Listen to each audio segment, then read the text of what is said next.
The consequence of the realization that Russia is now going to become stronger and stronger, they are imposing economic sanctions to try to destabilize Russia. And now we want to pause to speak to the Russian people and to the Russian government, if we are to be allowed to offer a word, very humbly yet very sincerely. The monetary system has come from them. They constructed it, not you. They did it at Bretton Woods. And then when Bretton Woods collapsed in 1971, they're the ones who brought the petrodollar monetary system into being in 1973. A petrodollar monetary system about which Nabi Muhammad ﷺ made a prophecy when he said that it would not be long before the river Euphrates will uncover a mountain of gold. The mountain of gold that he's talking about is an ocean of oil, which will one day function as a mountain of gold.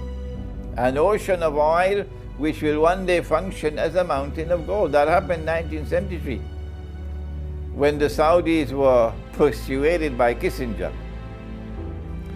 to agree to sell oil for only US dollars. And so now the US dollar is no longer backed by gold, it is backed by oil. So it becomes the petrodollar. So oil is functioning as gold.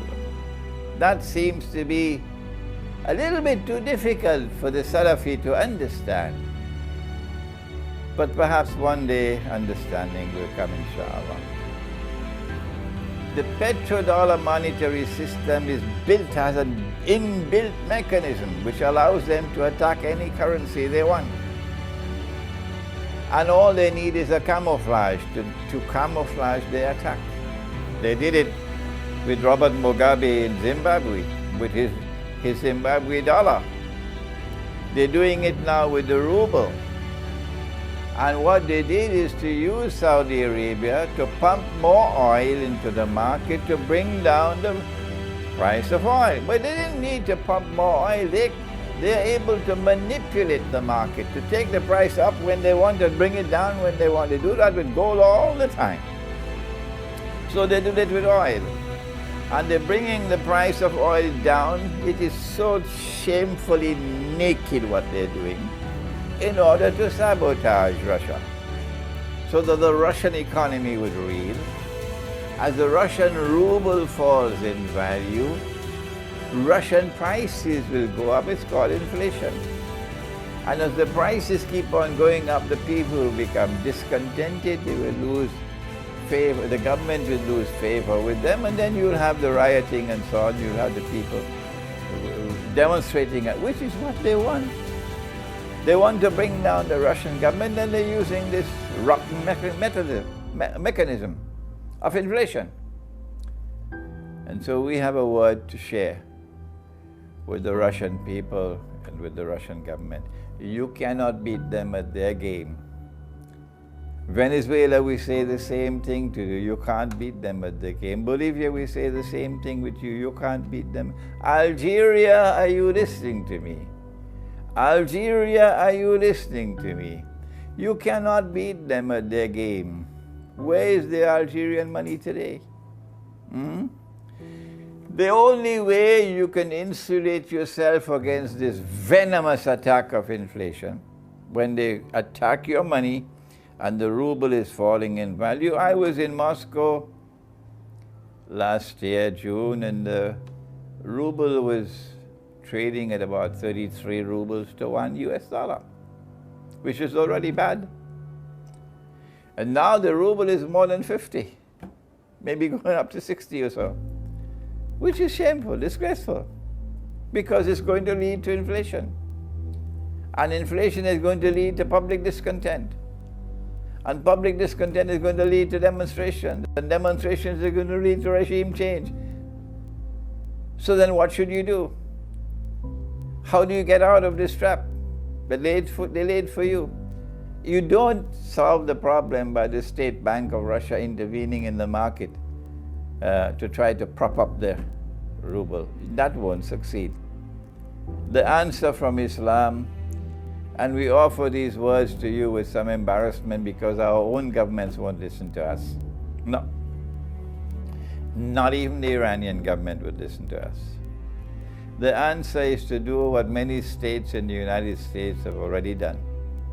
The answer is to do what the state of Israel has already done. There are precedents.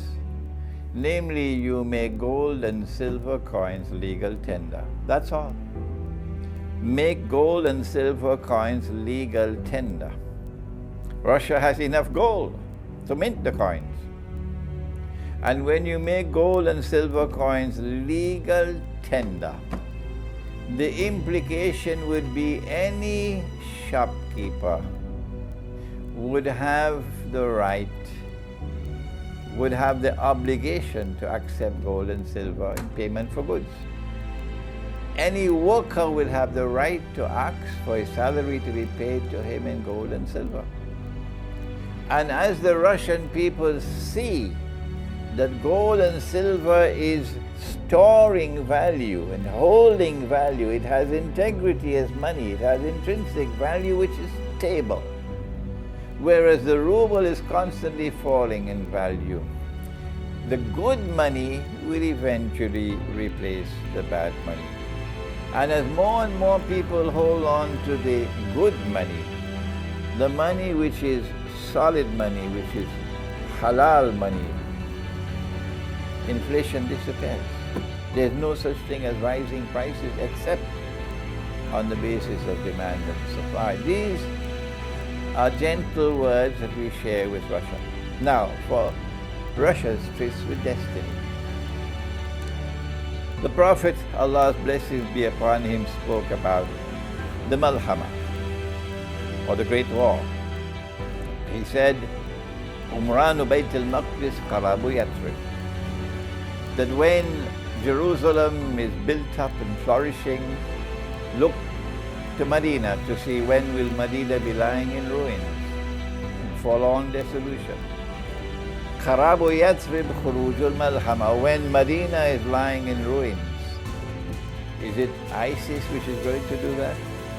When Medina is lying in ruins, when Medina is in forlorn desolation, that will be the time when the Malhama will occur.